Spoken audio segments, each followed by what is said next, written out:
What's going on, 49er faithful, 49er fan, 49er gang? This is your boy 49er Dion here, back with another video. So definitely hit that like button, hit that subscribe button, turn on the post notifications so I can keep you up to date on any and everything San Francisco 49ers. With that being said, let's get right on into it. So, since it's the off season and we don't really have much to talk about because there's not much going on, I figured we'd go through every 49ers first round draft pick from the Bill Walsh era all the way through till now. Basically, starting a couple years before I was born, all the way up until now. Just to see how much good luck we have with first round draft picks and how much luck we don't have with first round draft picks. The crazy thing is that there are some years where we didn't have one because we traded it away. But not to be worried, I got the trade information, I got all that stuff. So let's just jump right on into it. We're going to go ahead and take a look at it. So Walsh has been around since, I believe, 1979, if I'm not mistaken. So with that being said, in that year of 1979, we did not have a first-round draft pick. And why? Because on March 24th, 1978, the 49ers acquired running back O.J. Simpson. Yes, the Juice was in Frisco. He was in the Bay. The Buffalo Bills got they got second and third round picks in the 1978 draft, a first round pick in the 79 draft, and a second and fourth round pick in 1980. So, that's definitely the crazy thing, man. We traded away basically our first round pick for the incomparable O.J. Simpson. Now, yes, while O.J. was doing certain things and seeing things, now in today's times, people look at him for completely different reasons. But O.J. was a damn good running back. That man was a bell cow for the Bills, and he did all right for us. O.J. wasn't, the most spectacular guy in the world, but that was technically our first round pick in 79. So, moving on to the next year, in 1980, our first round pick was a guy out of Rice named Earl Cooper. Earl Cooper, let's see here. Let's take a look at him real quick. Let's see what we had. We had gotten some stuff out of Mr. Cooper here. So Earl Cooper was with us from 1980 to 1985. Then in 86, it looks like he played for the Raiders. After that, he didn't play anymore. But looks like Earl Cooper was a running back. And for us, it looks like he wound up having himself a nice little small time, time in the league. He only lasted a couple of years. As we all know, running backs are definitely shortchanged in the league as far as this stuff is concerned. So for Mr. Cooper, give me just a second. Everything is loading here. Let's go back a little bit. There we go. Slow roll. So for Earl Cooper, he had 298 attempts, 1,152 yards, only 6 TDs. He had 23 receptions for 1,908 yards and 12 TDs receiving. So he was a dual threat running back, more so seemed to be better at catching the ball than he was at running it, as far as that stuff is concerned. So, 1980, Earl Cooper, running back, didn't last very long, not a Hall of Famer, but, we kept on doing what we did. So in 1981, the year I was born, yes, I'm showing my age, we drafted the incomparable Ronnie Lott, a hard-hitting defensive back out of USC. And Ronnie Lott gave us some good years, baby. We had some fantastic time with Ronnie Lott. He played 192 games for us. Mr. Lott is definitely a Hall of Famer. So he is the man, and there is no denying that. We all know who Ronnie Lott is, what he meant to the squad, and how much he meant to us as a team. We did have the next year, we did not have a first round draft pick. And let's see if I can figure out why. It's not telling me exactly what happened. Because this had there was a piece that I was looking at that gave me most of the trades that happened as far as that is concerned. But it looks like for 1982, we did not have a first round draft pick. But the second round, we got Bubba Paris. He was a tackle. So we'll go to 1983. Another situation where we didn't have a first round draft pick, but I'm not seeing the information on why. But we did draft the incomparable Roger Craig. 1,991 attempts, 8,189 yards, 56 TDs, 566 receptions, 4,911 yards, and 17 TDs. Receiving, he was out of Nebraska. Basically, we drafted this young man. We all knew Roger Craig was definitely an amazing talent for us. We appreciate him. We love him in 49er, in 49er land because he did so much for us, and we really appreciate him. Now, the next guy we have here in 1984 is Todd Snell. This guy was a linebacker out of BYU. So let's take a look at Todd Snell really quick and see how long he even lasted. He was only with us from 84 just to 87. So that's only about 3 years. Looks like he had a total of 38 games played, 15 games started, 5 interceptions, 115 interception yards, 1 TD. It doesn't really look like he did a lot. He had about 2 fumble recoveries, so he only lasted in the league about 3 years, so it's kind of hard for you to really develop much from 84 to 87 as far as that stuff is concerned. But nonetheless, he was our first round draft pick, so we'll scratch that. You know what I mean? That's not really somebody that we're going to look at and go, oh, man, yeah, we love this guy. Nah, we didn't necessarily care about him because he didn't really do much.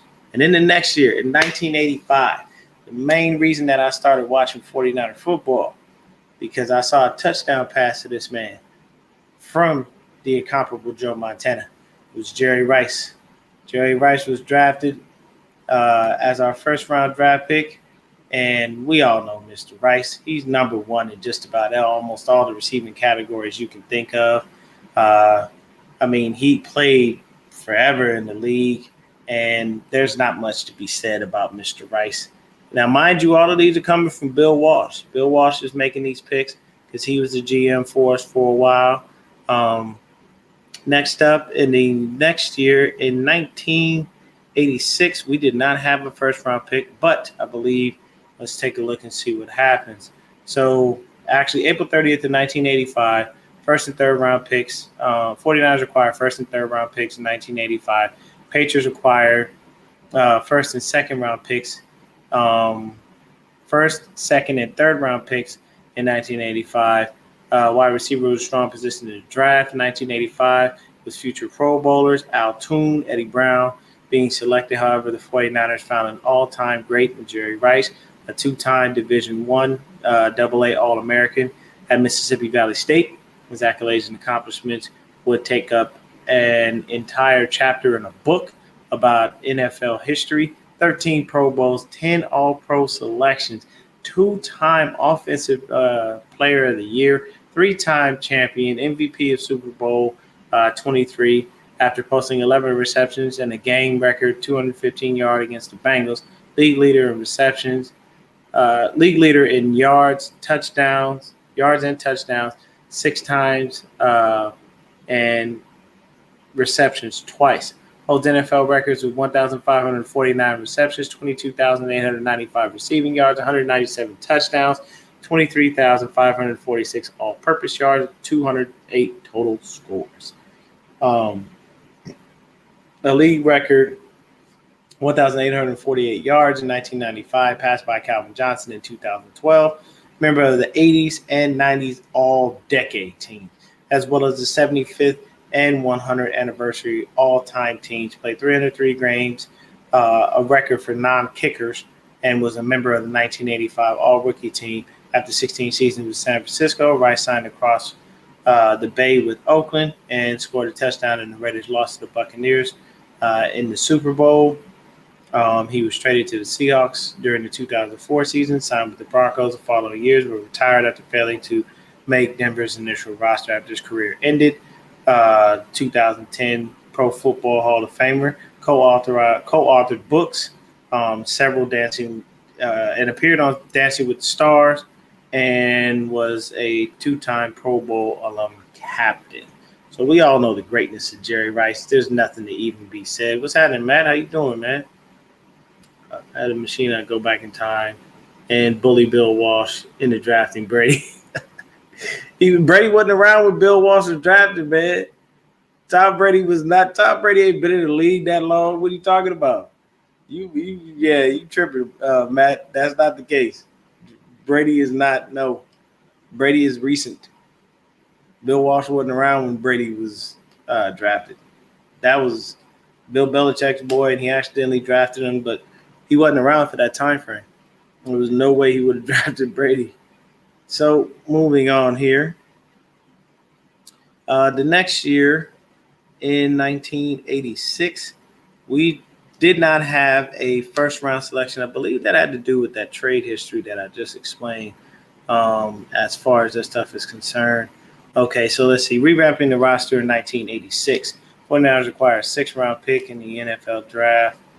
In the 1986 NFL draft, Jets acquire tackle Billy Shield. The 49ers used a sixth-round pick on Don Griffin, a cornerback from Middle Tennessee State. Griffin played his first 8 seasons in San Francisco, winning 2 titles and all rookie team honors. In 1986, with 3 interceptions and a career-high 72 tackles, he also appeared in 3 other NFC Championship games with San Francisco, playing in 5 title games in a 6-year span from 1988 to 1993. Overall, Griffin played 114 games with the 49ers, totaling 22 interceptions, 8 fumble recoveries, and 338 tackles. He joined the Browns in 94, played 2 seasons with Cleveland, 1 with Philadelphia before retiring in 1996. So, part 2, 49ers acquired second and third round picks in the 86 NFL draft. The Bills acquired a first round pick in the 1986 draft and the 10th round selection in 87. So while the 49ers traded away the second round pick, San Francisco used the third rounder on Tom Rathman. We all know who that is. Nebraska product whose primary goal was blocking for fellow Cornhusker Roger Craig. Rathman won 2 titles, and he was our fullback. So the Bills acquired Will Wolford, and that's basically what it is. Rathman we were basically the winners in that, because I don't even know who Will Wolford is. He only earned 2 Pro Bowl selections, but we know who Tom Rathman is in the lore of what it is. And so you forgot to mention Jerry Rice was in what is that? Wee Dog Football? I don't even know what that is. You have to explain that one, Matt. Wasn't Bill Walsh the GM at the time Brady was eligible? No. Brady didn't get drafted until like 2000 or something, man. Where are you at, Matt? You talk about Tom Brady, right? No, Brady ain't been around that long. Brady came in and backed up Drew Bledsoe. Bill Walsh was not the GM. Bill Walsh stopped being our GM in 1989 or 90. Like, I'm looking at it right now. I actually have notes on this. Hold on one second. Let me just pull this up so I can tell you. Let's see here. Yeah, Bill Walsh stopped being our GM in 1990. He was not our GM anymore. Yeah, so you got to look. You got to get your facts up, man. That was not correct, sir. Bill Walsh was not a part of our team at any point when Tom Brady was being drafted. And plus, you couldn't have known what Tom Brady would have come out to be if he would have wound up with us.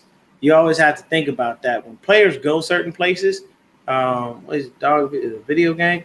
Oh, man, come on, man. He was in the early, okay, Rice was in the early Maddens. He was in, Tecmo Bowl, all that. Like, you can't. I cannot find that information. I don't know who the GM was in 2000. If you want to look it up and tell me, you're more than welcome to. But I could not find information on who the GM was in 2000.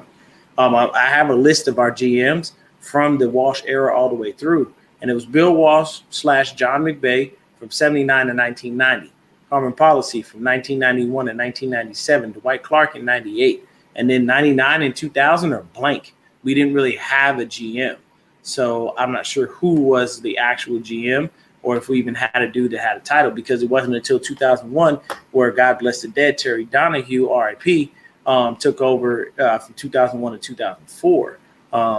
That's just the information that I have right now, but I don't know what it was. I don't know who that is. Who was the GM either in 99 or 2000, because it didn't say. I didn't have the information. But getting back to it, trying to find my little bar here. It's killing me. This thing drives me insane sometimes. There we go. So, 1987, we drafted Harris Barton and Terrence Flagler. So Barton was a tackle. Flagler was a running back. Looks like they lasted. Barton lasted with us as a tackle till 96, and looks like Flagler, he pretty much didn't pan out too well. He only lasted until 1991, 56 carries, 237 yards, 2 receptions, and 33 yards and 1 TD. And he had 2 TDs as a rusher, so he didn't do much of anything. He was out of Clemson. The guy, let's see, Harris Barton, he probably lasted for a while, so that's a good thing. If he lasted all the way till 96, can't be mad at that. The next year, in 1988, we do not have a first-round pick. Let's see. We can figure out what happened there. They didn't trade them first-round picks away. It seemed like the Bears. Seemed like the Rams for a second. Let's see here. Okay, so yeah, we just move first-round picks just continuously. Looking at, because I have a list of basically all of our trades, and we move so many times. It is flat out ridiculous. But I'm going to just keep going and go to just our first round picks and try to keep pushing. So 1988, no first round pick. 1989, we have Keith DeLong. He was a linebacker, only played till 1993. I'm not even going to waste my time trying to get into the dude, because it's obvious that it's not worth it, because he didn't even last that long in the league. So with that being said, let's go ahead and move on. We got Dexter Carter in 1990, running back.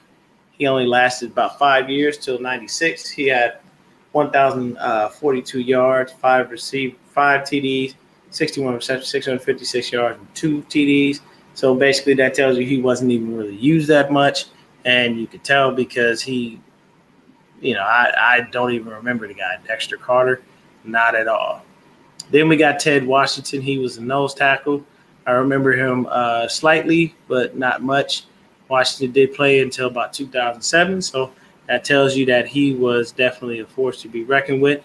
Our notable pick that year was Ricky Waters. We drafted him out of Notre Dame, and Ricky Waters made a name for himself playing with us for a while, and then he went on and played with the Eagles for a little bit as well. Looking into it, let's take a look. Okay, so yeah, this kid, he didn't really play with us too long. He only played with the Niners until 1993, and he went on to play with Buffalo, and it looks like that's where he pretty much made his home. So our first round pick in that year didn't really do much for us. He wound up making a name for himself elsewhere. So as this loads, I'm going to keep on looking. All right, so Dexter Carter didn't really make too much of an impact. Neither did Ted Washington. And then in 1992, we drafted a defensive back out of Washington, Dana Hall. Young man only had 7 interceptions. He played till about 1997, so that's only about a 5-year career. Didn't really make a lot of noise. Definitely don't remember him. 1993, we drafted the incomparable Dana Stubblefield. Now, Stubblefield was a monster on the field. 53 and a half sacks. He played his whole career with us in San Francisco, if I'm not mistaken. I'm going to double check that really quick. But yes, I do believe that Dana Stubblefield was the man. And yes, he played his whole career. He played most of his career with the 49ers, and he played some of his career with Washington, Oakland.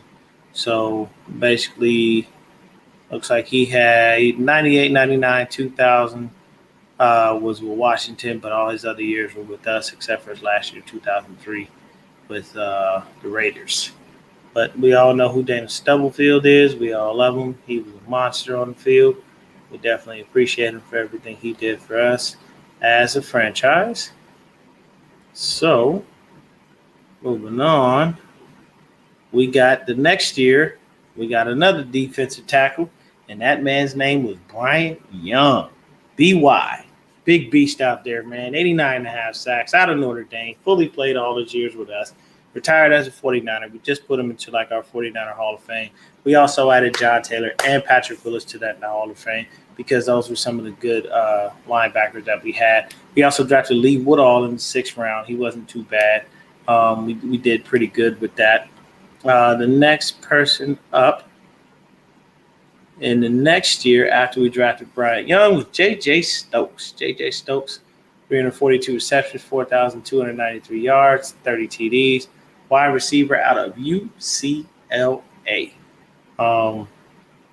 Stokes played with us from 95 to 2003. He was all right. He wasn't the greatest receiver, but he wasn't the worst. He was doing pretty good. And in 1996, no first-round pick, but we did draft T.O., our next Hall of Famer on the list. So we drafted Terrell Owens in the 3rd round out of Tennessee, Chattanooga. And we all know what T.O.'s story is. We all know how amazing that guy is and how great he was for us and for the league just in general.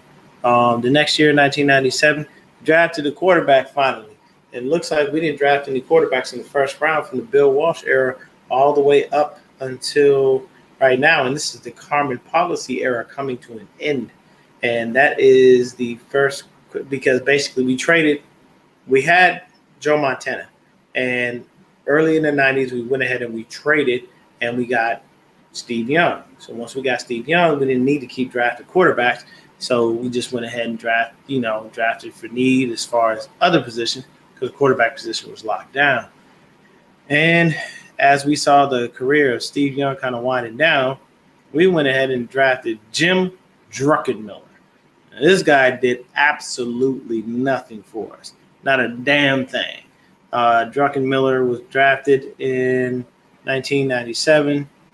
He just failed to do much of anything.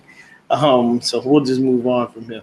Next year, we drafted DB. Everybody knows him. If you don't know him, you should know him. You should basically be able to tell exactly who this guy is. R.W. McQuarters. 2008 was when he stopped playing. We drafted him in 98, so he had about a 10-year career, 14 interceptions, a couple sacks. R.W. McQuarters, he played with us, and then he wound up playing for a couple of other teams in the league. But I do remember that name. The next year, we drafted Reggie McGrew, a defensive tackle, and he only lasted till 2002, and that was in 1999. So we all know that didn't really work out in any way, shape, or form. Matter of fact, none of the people from 99 worked out very well. I think the only guy who made a possible little bit of a stretch was Ty Streets, and that was only a small amount. The next year in 2000, we go ahead and we draft Julian Peterson, linebacker from Michigan State. He had about 51 and a half sacks. I love Julian Peterson because he was a dog. He was a beast on the field. He wasn't an all-time Hall of Famer, but he damn sure, made every, he earned every penny when he was on the field. I love Julian Peterson. We got Ahmed Plummer, the DB, in there. So we definitely had some good things. We drafted Tim Rattay in 2000 as well, but he was trash. So next year, 2001, we dropped Andre Carter. Carter was a beast on the field. He was a great dude. So Julian Peterson had 51 and a half sacks. Carter had 80 and a half sacks. And I believe Andre Carter played for us, and he played for the then known Washington Redskins, but now known as the Washington football team. We also drafted Kevin Barlow in 2001. He had his little one season where he ran for over 1,000 yards and wanted us to open our pocketbooks. We told him no, kicked him to the Jets, and he magically disappeared. And then the next year, 2002, our first round pick was Mike Rump, defensive back out of Miami, out of the U.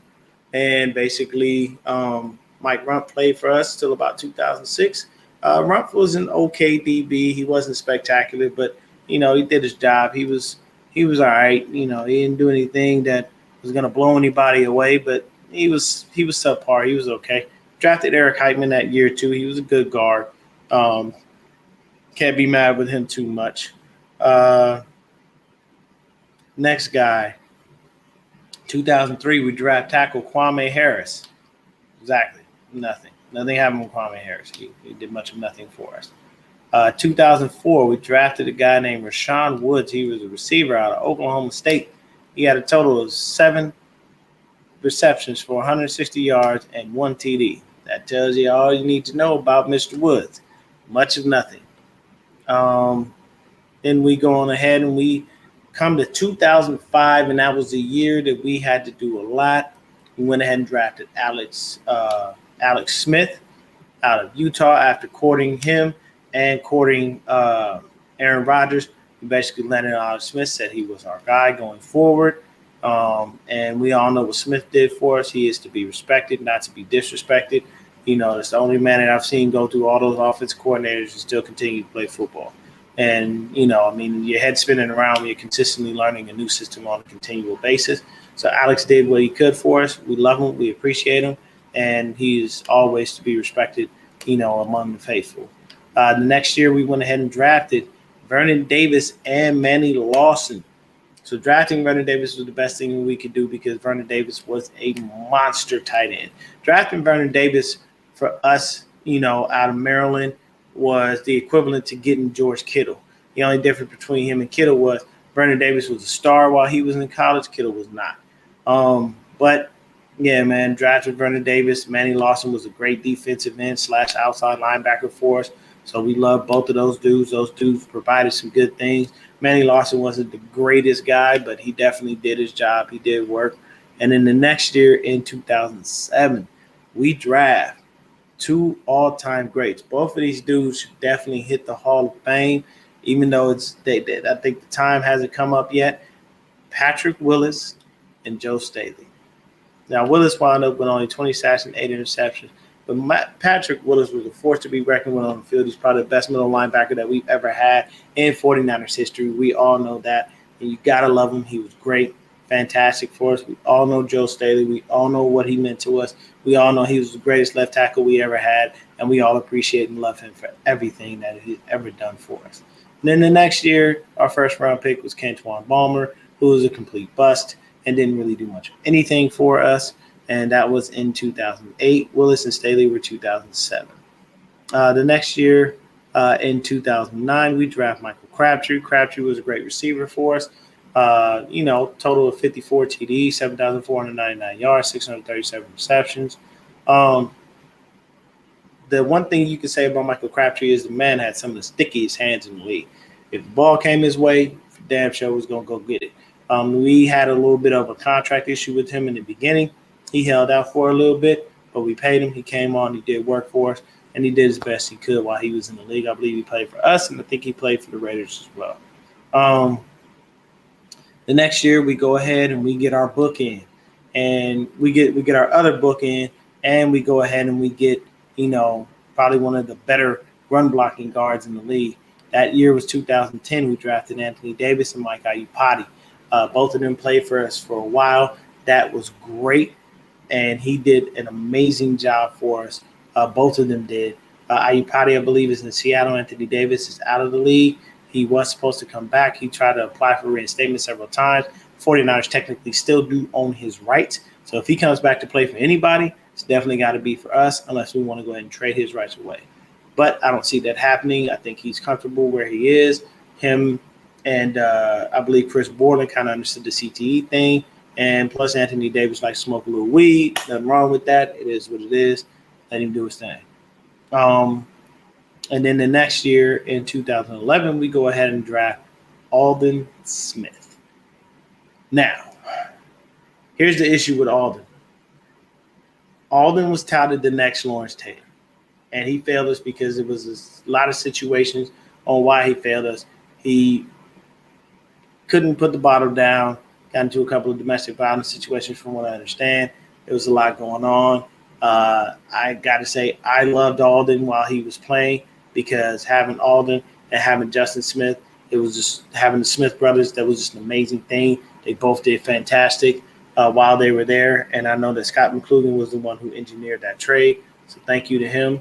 But Aldon Smith, flat out beast, and all around monster on the field. You got to love him when he's on the field, when he's healthy, but when he's not and he's doing stupid stuff, it just disappoints you because of all that talent going to waste.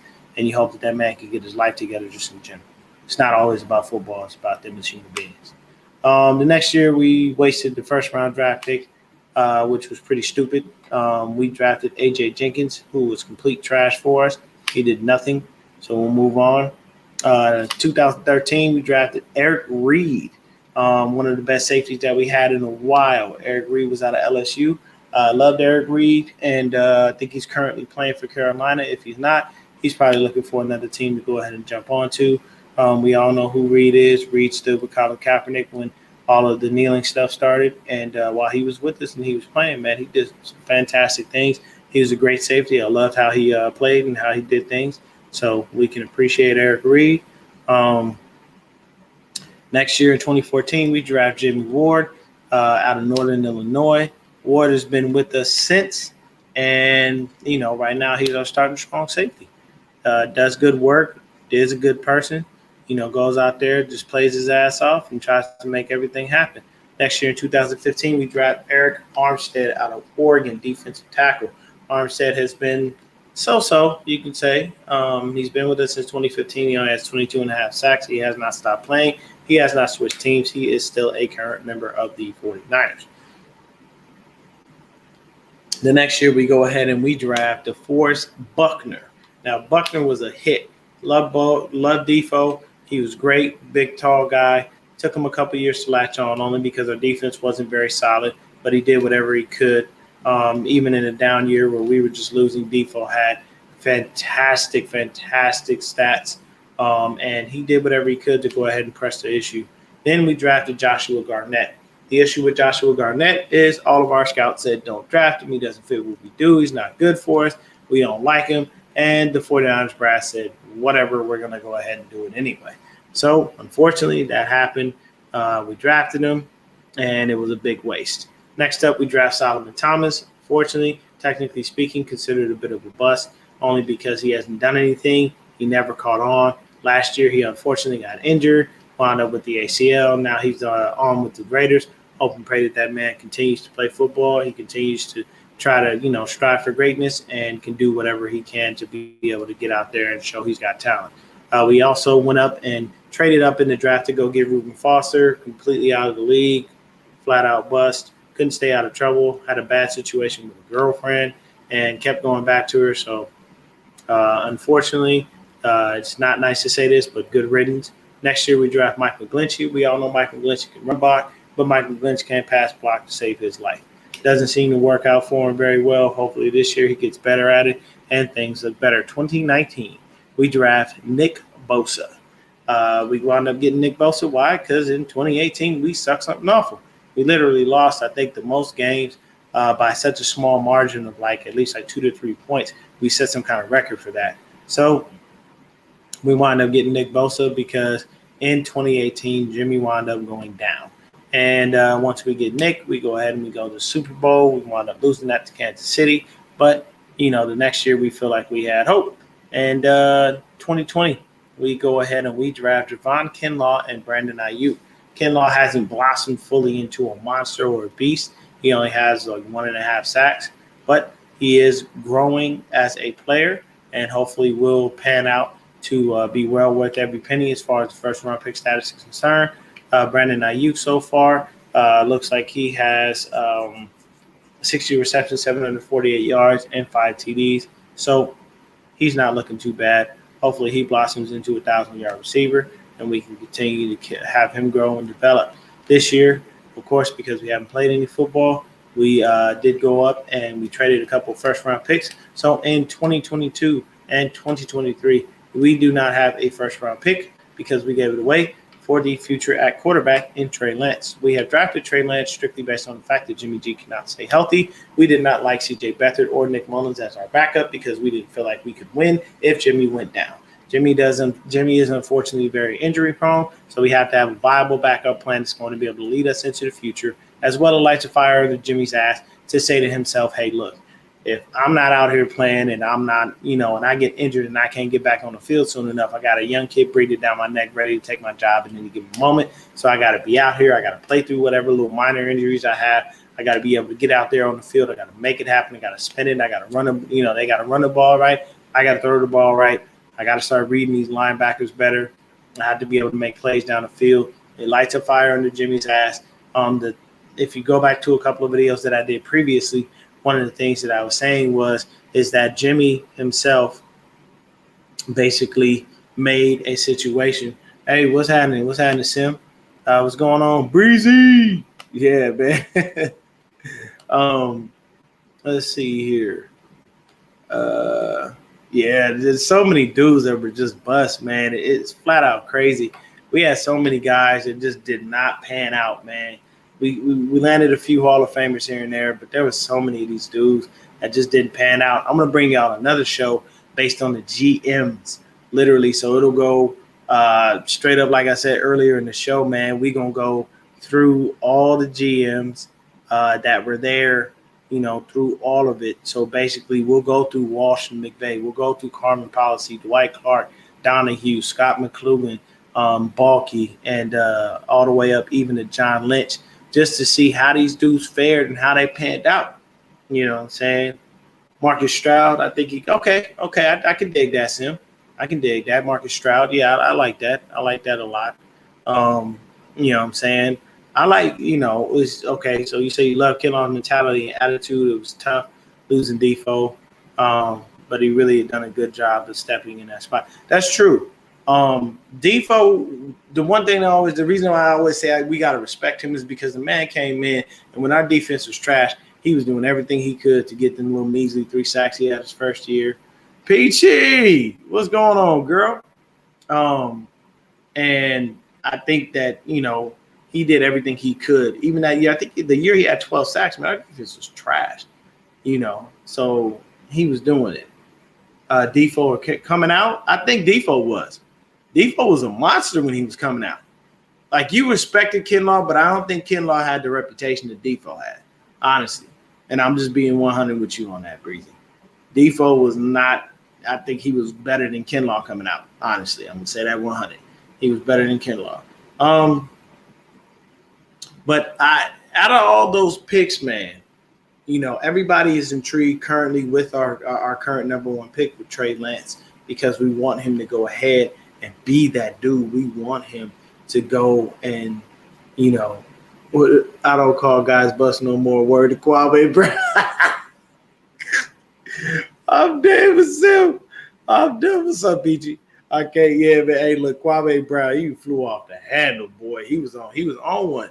But the one thing about all those first-round picks, man, is we only had a few of them hit. There were a lot of them that did not hit. And a lot of the years that we didn't have actual first-round picks, the thing was we was trading to get players. You know what I'm saying? There's a lot of people in today's times that are 49er fans that don't know that O.J. Simpson was a 49er. They didn't know that we traded for him. All these things they were unaware of. So for me, looking at all those first-round picks, man, it frustrates you looking, going, damn, we didn't really have that good of luck with the dudes that we picked number 1. These guys didn't necessarily last. A.J. Jenkins was horrible. Kentwan Bomber, worthless. Jim Druckenmiller. Like when I heard the name Druckenmiller, I automatically said this dude was not gonna play no football. I was just like, nope, he's gonna be whack, he's gonna be hot garbage, he's trash. I don't like it. You know what I'm saying? It's just when you see certain dudes, you just know they're not gonna pan out. You know, Kinlaw's 6 sacks was highest output. Yeah, he didn't. Kinlaw was more so a pressure guy. From if you look at the tape, if you watch the tape on Kinlaw, he pressured a lot. Like he was in the backfield, so his pressure forced other players to look good because he could get. You know, he was there. It was like you snap the ball, the next thing you know, this dude's in your field. You know what I'm saying? But as a run stopper, yes, you're right. Simmons 100% on that. Run stopper, he was great. He was a beast as a run stopper. So you'll see. I mean, like if you put like this, if you go against a team that's running the ball, all you need to do is put DJ Jones and Javon Kinlaw in the game. You'll stop the run. There's nobody getting past either one of those dudes. DJ Jones, when healthy, is one of the best run stuffers in the game. And we all know Kinlaw, that's what he came out of college he was known for. So if you put those two dudes in the middle, go ahead and try to run up that gut. I'd like to see you try and watch you fail at the end of the day. And Oregon was running a NASCAR team with Armstead and Defoe, so they were bound to have. Yeah, Oregon in general, Oregon on both sides of the ball was running a fast-paced offense and defense. Like he was in and out. It was consistent. Just boom, boom, boom, boom, boom, go, go, go, go, go. That's even back to the Chip Kelly days. That's basically what was happening. So you had those dudes that were just, you know, running those games, and man, they just it was so fast-paced. College is like that. Like you're in and out, and or you're going. You don't even notice it. Like your body doesn't even tell you, like, hey, calm down, slow down. It's just the typical rigmarole. You get used to it, and you're like, damn, all right, I'm good. I don't have no reason to be worried about that. But those are our first round picks, man. When you look at it, it's not pretty. Just keeping it a full buck, guys. Our first round pick. Our first round pick is not pretty. You come to the more recent years and you feel a little more comfortable. You know, I like Nick Bosa, but unfortunately he's injury prone. I said it when we drafted him. Of course, my most watched video on my channel was don't draft Nick Bosa. A lot of people still to this day comment on it and have things to say about it. I didn't want Bosa initially for my own personal reasons, but then at the same time, I honestly thought that the kid in Jacksonville was better than him. And I felt like he was less injury prone. So that's why I wanted him. I wanted Jesus Christ, what was this kid's name? For the life of me, I cannot remember. I'm going to look him up. Y'all give me just a quick second here. One sec.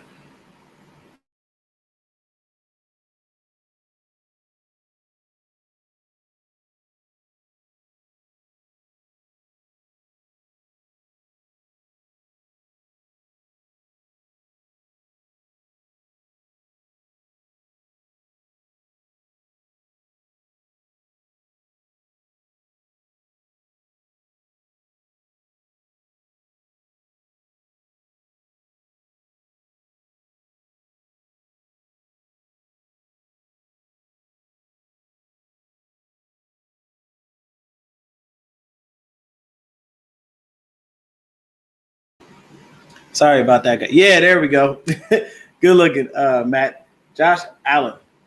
Yeah, man, Josh Allen. I wanted Josh Allen so bad because I thought he was the better prospect. I know everybody looks no, Jared Allen, he retired. He even literally rode off into the sunset. Like he did a whole little video and he was like on a horse in the snow or some shit. That's what happened to Jared Allen. He literally rode off in the sunset. Yeah. Hold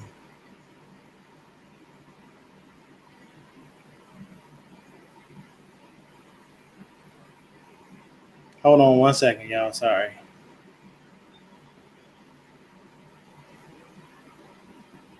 But I did. I wanted Josh Allen. I like Josh Allen. I know that Nick Bosa is producing some crazy numbers, and everybody was on him. But I mean, I just saw I saw a better prospect, and only due to the fact that he was not injury prone.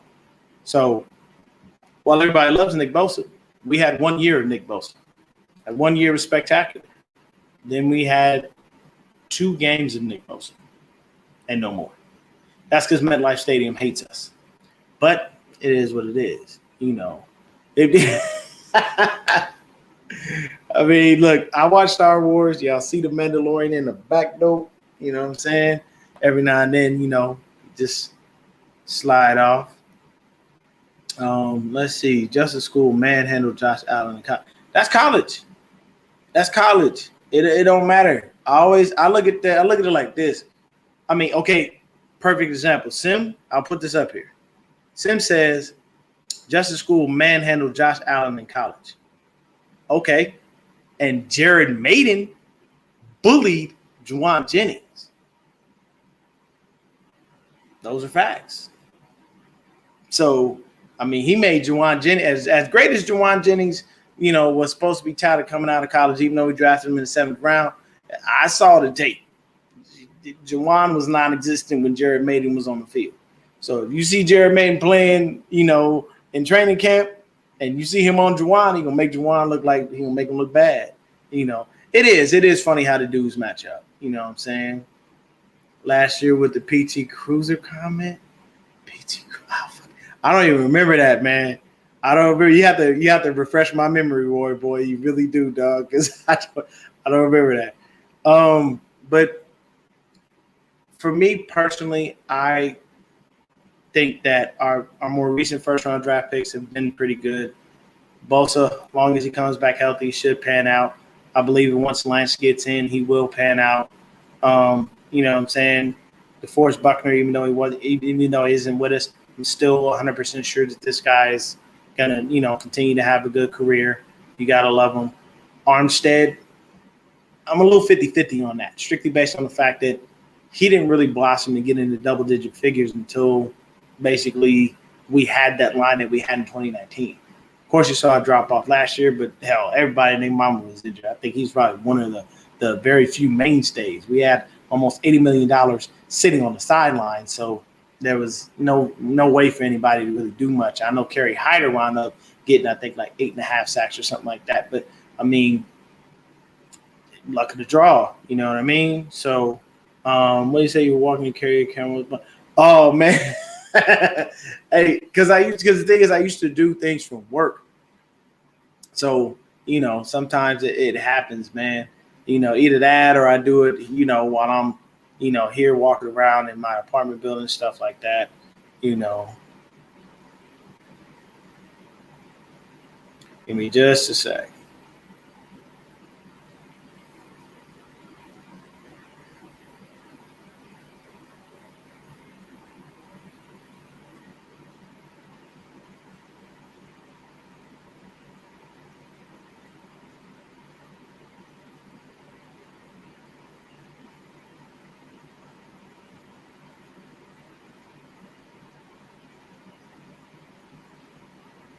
Sorry, man. Put the wife on the insurance, man, and she thinks she already got one of them damn tickets at the light. So I'm like, oh man, I just got her on the insurance today.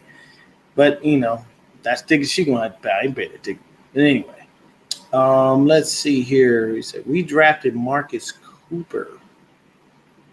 Sim, you got to enlighten me who Marcus Cooper is and what year we would have drafted him in. I'm not sure who that is. I don't even know who that is. I don't. That name does not ring a bell. So no.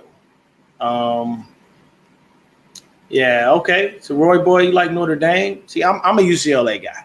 My uncle was UCLA. He went there. He graduated from there with a degree in mechanical engineering, and he groomed me to be UCLA. So I love UCLA. I hate USC. I don't care that they put out good football players. I still hate them. I even worked at USC, and I worked in their bookstore. But you know, that's just me. I'm a UCLA guy. But I think Breezy, if I'm not mistaken, Breezy is a Notre Dame guy, or no, Breezy's Michigan. Ooh, let me not be disrespectful to the man. I think he's Michigan. Yes, I think he's go blue. But let's see here. What's Sin say? They shouldn't count that ticket versus you. No, they won't. It won't go against me. It just basically goes on the car whenever you get those kind of tickets. I've had one before basically it goes on the car, and whoever the car is registered to, so it's registered to me, it's mine. But at the end of the day, if she got that ticket, she gonna pay for that. I ain't paying for nothing. Clemson. Oh, okay. I can dig that. Oh, Matt, yeah, you good look. You go ahead. It don't make a difference. At the end of the day, y'all suck at basketball. We suck at football. It's just how it works. You seen us. We was in the Final Four. Don't make me talk about how we had Johnny Juzang. Don't get me started on UCLA, man. We on. You know what I'm saying? Used to be Michigan, still like them, but I am a Notre Dame convert. Yeah, I mean, it's the only thing that the big rivalry is Michigan and Ohio State, as far as I know, up in the Northwest. Michigan and Ohio, North. I'm not sure. I don't know their conference, but I know they're in the Big Ten. But USC, UCLA, Michigan, and Ohio State, same difference. They both hate each other. It's like, why would you even worth that? Yeah, UCLA basketball is hardcore. Yeah. I actually, back when Kareem Abdul-Jabbar was playing and he was Lou Alcindor, I had a cousin on the team named Vincent Carson. He was on the team with them. He knew all of those dudes, man. I think, when he unfortunately passed, man, it was like watching the damn NBA reunion at his funeral. I was like, who are all these damn, why? Okay, I'm 5'6". So my first thought was, why is everybody around here like 6'6" and up? Like, why are these people so goddamn tall? And why are they all coming to see VC? That's just what we called him. And then, my mom, she hit me to it right then and there. She was like, yeah, he was on the team with Kareem. And I was like, nah, all that. He ain't saying nothing. He never talked about it. Like, he didn't talk about it. He didn't brag about it, and it was something that I found out after he passed. And I mean, don't get me wrong. Everybody that was there was super nice. Everybody was cool. Lamar Odom's a really, really nice guy. Contrary to, unfortunately, what, happened in his life more recently. But that's what you get when you mess with them Kardashians. Them bros is crazy. And I can say that, and I don't care how they feel about it. I'm just a little small YouTuber. I ain't out here, with 1 million plus followers and stuff. But it's very odd that all of those women have a black man, and all of them don't want to be with him. Tristan Thompson, he ran off, he did something again. Kanye, him and Kim now getting divorced. The other one, she had, trash. Let's see what he said. The last good player from UCLA I can recall is Matthew Slater. More recently, you need to slow your roll, Matt. That's just USC hate spewing from your mouth. The greatest UCLA player to come out of UCLA is Troy Aikman. If you don't know, unfortunately, he played for the Cowboys. Troy Aikman was damn good. Damn good quarterback. You know what I'm saying? We've had some better players come out of UCLA. Pretty good. Chris Humphries. Yeah, but Chris Humphries wasn't black. Chris Humphries was just, right. I got to put this up here for y'all. We all seen Get Out.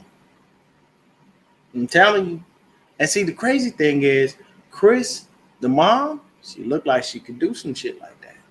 She get that thing, get that spoon and start going around the ring and ting, and look what happened to Lamar. He done. She, you know what I'm saying? Lamar wound up having all those problems. Who was it? Kanye, now he rolling out. Travis Scott, he don't mess with Kylie no more. And then Kendall, she just hopping from NBA you know what to NBA you know what.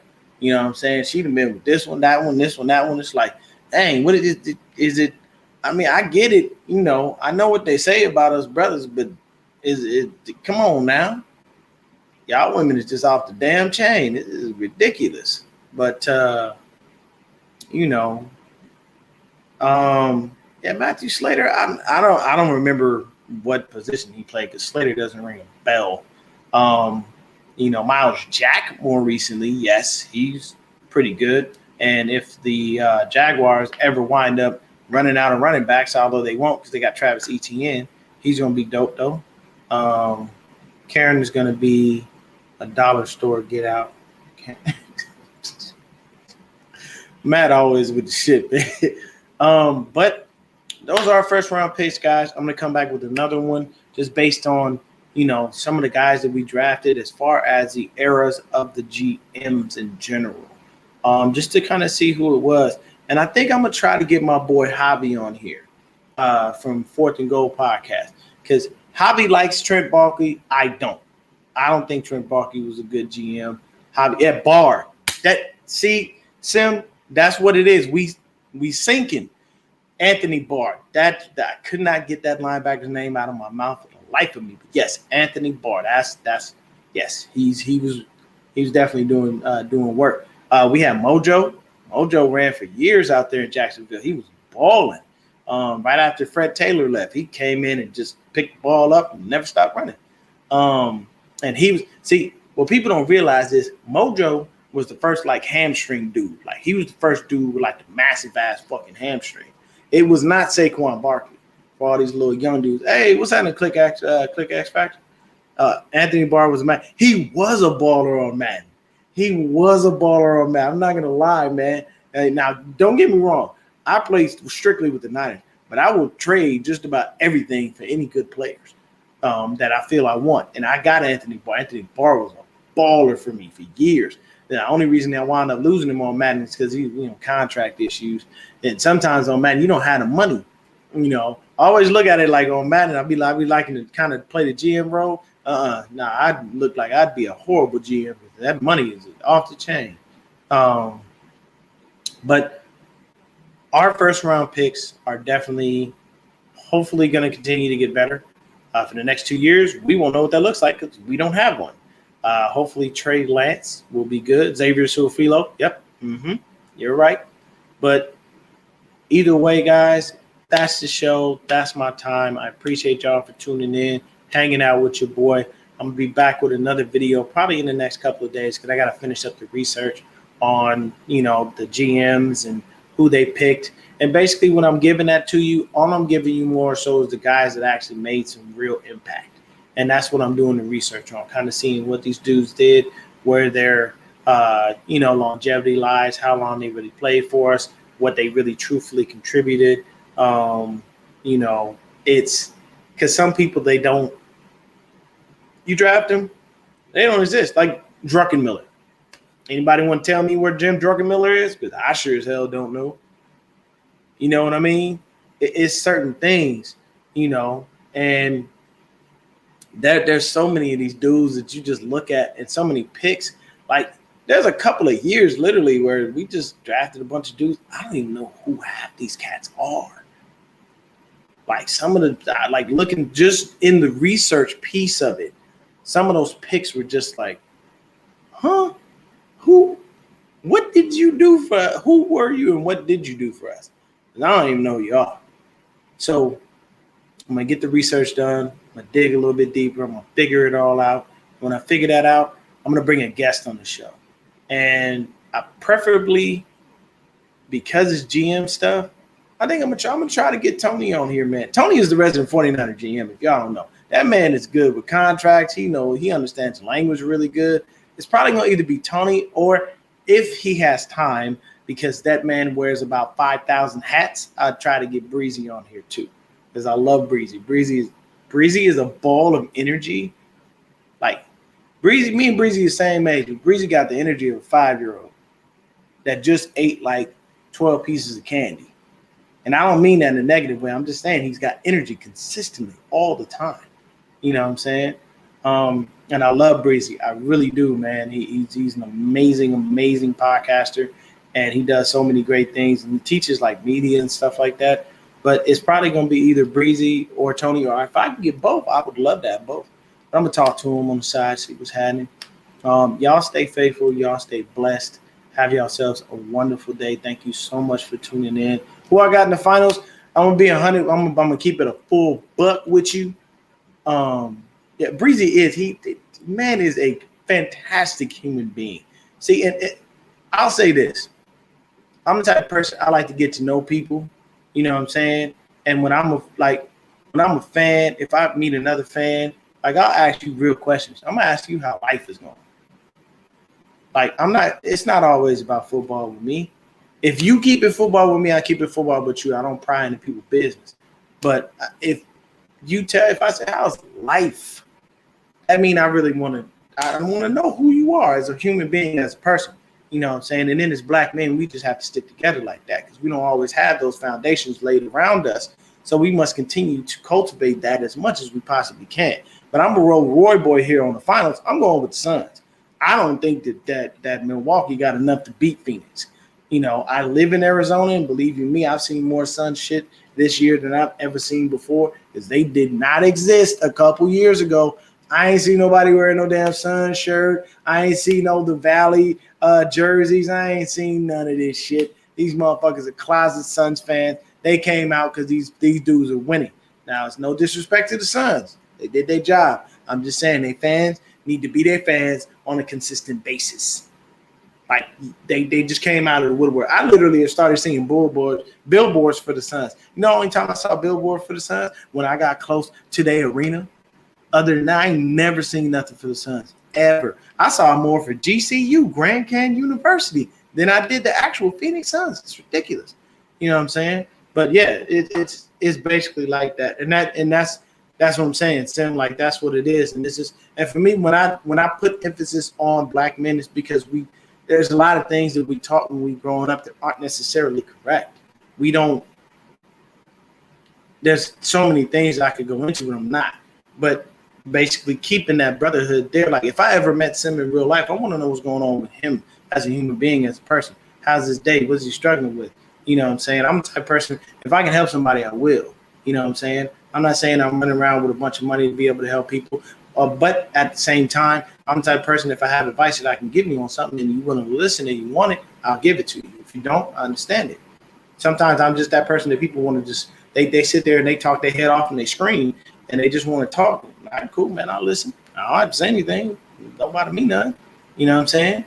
But it's a blessing to be able to get to know other brothers and get to know other fans, you know, and then the ladies too, you know what I'm saying?